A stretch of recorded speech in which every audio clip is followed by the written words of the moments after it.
Howdy y'all, Fuzzy Biker here, and welcome to Throwback Thursday. We're at Baxter Cycle today. We're in the magic back room, and look at that. Anyway, what we're here to look at today is something unusual for y'all, for this channel, but something that's kind of near and dear to my heart.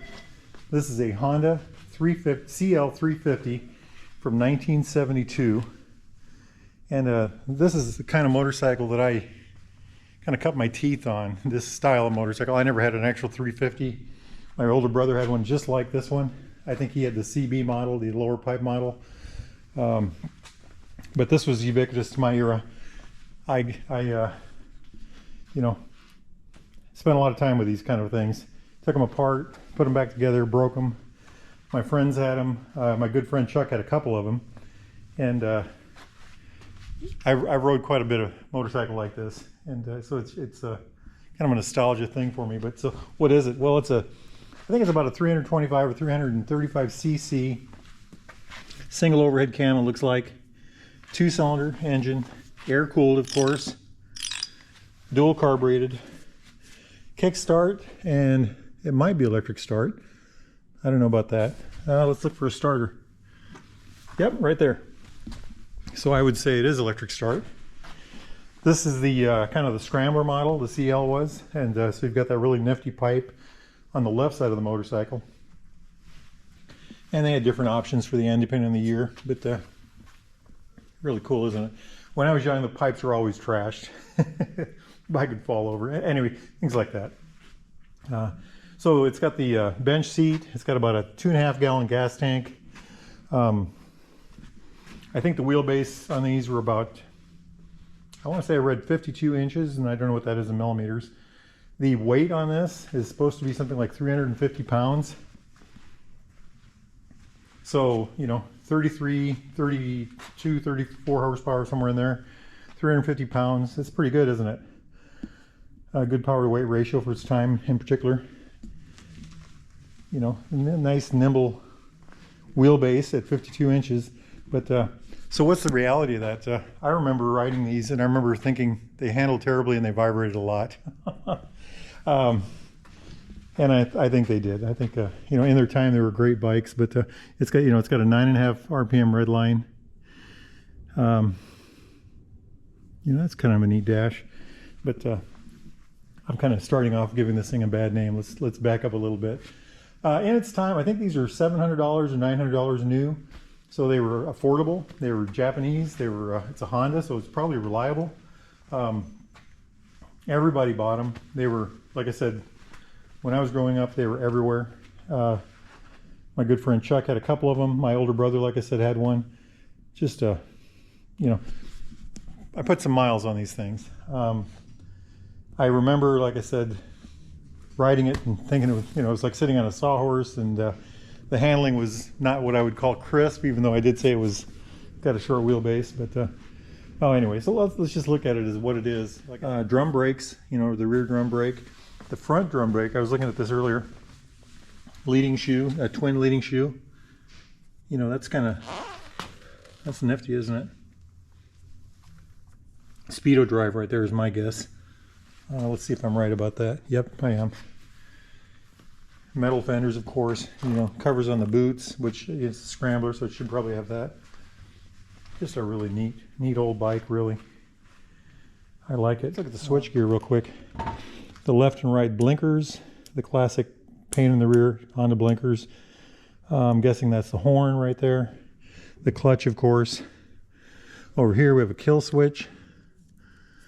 Either way is, center is on. Either way is off. There, you know.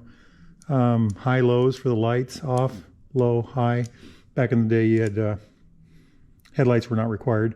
Probably the start button right there. Over here, you know, speedo, Nippon, and then the tack on the right. Trip meter right here with a manual gauge right there, manual adjuster right there. Normal hydraulic front tubes. You know, spoke tubed wheels, of course. Everything had tubes back in the day. Center stand was always stock. Back in the day, they always had a center stand. 5-speed transmission, by the way. 5-speed transmission. I think this was here to let you know if your high beams were on, maybe. I could be wrong about that. One of these is a blinker light. One of them is probably an oil light and maybe a, you know, I don't know. Let's see if there's a key on this bike. I don't see it. But anyway, quite a neat looking motorcycle, isn't it? Some of the first motorcycles I rode were like this. And like I said, we grew up with these things, and they broke for us, and we tore them apart, and we had the cases tore off, and we kind of learned how to do our thing on these motorcycles. This was a tooth cutting bike for us. How to we did it all with these things. We had when I look at a motorcycle like this, I see something that I've had my hands, my fingers deep in the oil. It's really quite a motorcycle to my eye. Just check that out. This is the origins of the modern bike, really. I don't know if I said it already, but the riding characteristics of this, the shorter wheelbase, but the riding characteristics were, they vibrated a lot, and I said it, I think earlier, the seat, you felt like you're sitting on a 2x4 or a sawhorse or something, but a lot of nostalgia for me. I feel like I'm bad-mouthing the motorcycle, but the reality is I spent a lot of time with these, and I really did enjoy them. I learned a lot from them.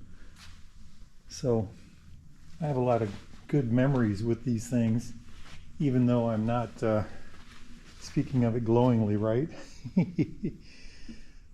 This is, by the 80s, there was a lot of difference between this and a bike from the 80s. For instance, I had a 80 Yamaha 400, a lot different, a lot more modern, a lot smoother than one of these would have been. Just a lot overall, very different motorcycle. But so for its era, this was really quite a bike.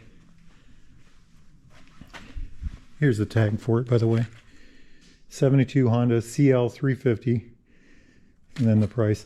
The CL meant it was a scrambler model. I think I said that already. But isn't that just a gorgeous thing? I wonder if that's the original paint. I don't know the answer to that. Just a beautiful, oh, there's the key. Let's see what happens here. Nothing happens. Maybe the battery's out of it. Let's leave that in the off position. And we did. Okay. Quite a motorcycle.